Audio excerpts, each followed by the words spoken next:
ایک دفعہ اللہ رب العالمین نے فرشتوں کو حکم دیا کہ اے میرے فرشتوں، فلاں بستی کو جا کے تباہ و برباد کر دو۔ فرشتے اس بستی میں گئے، اس بستی کو عذاب دینے، تباہ و برباد کرنے۔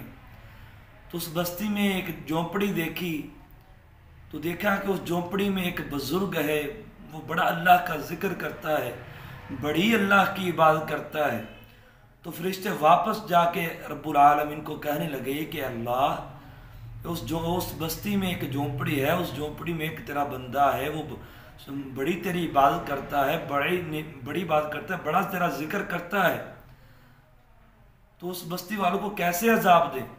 تو اللہ رب العالمین فرمانے لگے کہ اے میرے فرشتوں، پہلے اس بزرگ کو عذاب دینا ہے، اس نیک بندے کو عذاب دینا ہے، ساری بستی کو اٹھا کر اس بزرگ پر پھینک دو۔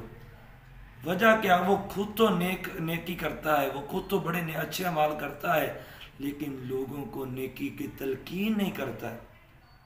یہ کافی نہیں کہ ہم نیکی خود کی نیکی کیے جائیں اور ہم لوگوں کو نیکی کا حکم نہ دیں، ہم خود بھی نماز پڑھیں اور کم از کم جتنا ہو سکے لوگوں کو نماز کی تلقین دیں۔ اگر خود بھی اچھا کام کریں، لوگوں کو بھی اچھے کام کی تلقین کریں، خود بھی نیک اعمال کریں، لوگوں کو بھی نیک اعمال کی ترغیب دیں۔